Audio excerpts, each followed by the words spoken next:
Thank you, Mr. Chairman. And first of all, to all three of you, thank you very much for your service to our country. Admiral Gilday, 38 years, long time, can't do it without family. Appreciate you and your family. Very, very special.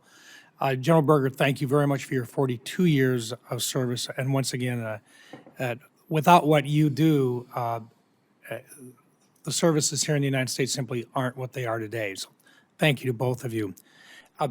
Admiral Gilday and General Berger, there have been efforts to share or take parts of the spectrum away from DoD activities and to use them for 5G, recognizing that 5G is an important aspect in this country and it's something that we need to be able to utilize. But in doing so, there's a particular part of the spectrum which is, I believe, very critical to a number of our defensive systems, specifically the 3.1 to 3.45 gigahertz band, or the S-band, of the electromagnetic spectrum is used specifically by a number of your platforms.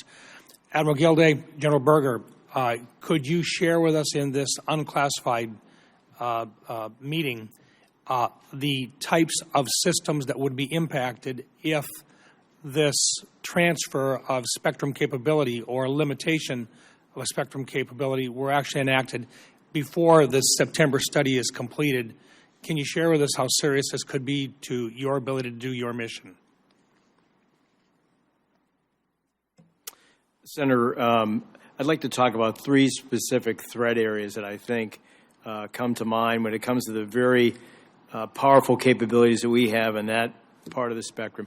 The first is air defense. So we just saw what happened when a balloon flew over the United States. We can't have that happen with a more serious threat. And so that band affects the radars, the shipborne radars that specifically would provide that type of early warning. The second point I make is about counter unmanned. And so these are drones that are increasing in capability, in size, and lethality. I don't mean to be dramatic, but we have to look around the bend to the future, the possibility of having to defend ourselves against threats like that, and we can't be blind to them. Taking away the capability in that band would do so. The last area that I'd speak to is missile defense, and so we need warning there as well. These radars in that band bring that to bear. We know that we're in the age of hypersonics. It's not a place where we think that we want to accept risk. If we do lose access to that band, if it is either vacated or shared, and we can't do that job on a continual basis, then I think we have to look at what modifications that we would need to make to probably 188 ships in terms of their systems to provide the American people with a degree of confidence that those three areas that I mentioned are properly defended. Thank you. General Berger? I think what's seems lost in that conversation, Senator, is those systems, those radar electronic warfare systems, were designed to optimize that spectrum for a weapon system. But we had access to that when the requirements were developed. That's why we went with that weapon system. So if that access is lost, then the very reason you picked that part of the band of the spectrum for a radar, for electronic warfare, for a training system, all that's lost to us. We have to be able to train realistically. So for us, I think the same as CNO, the radar systems primarily, but also other sensing systems and electronic warfare, that's why we chose that portion of the band.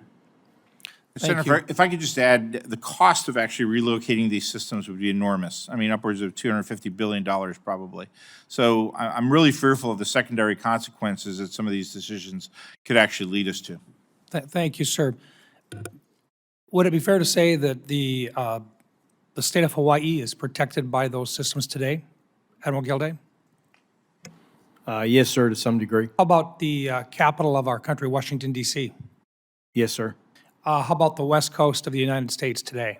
Absolutely, yes, sir. All of those are utilizing weapon systems or radars that are specific to this particular part of the spectrum that they're talking about trying to either share or sell, correct? Yes, sir. And importantly, also, it would affect our ability to train to a high degree of proficiency to use those weapon systems. Thank you.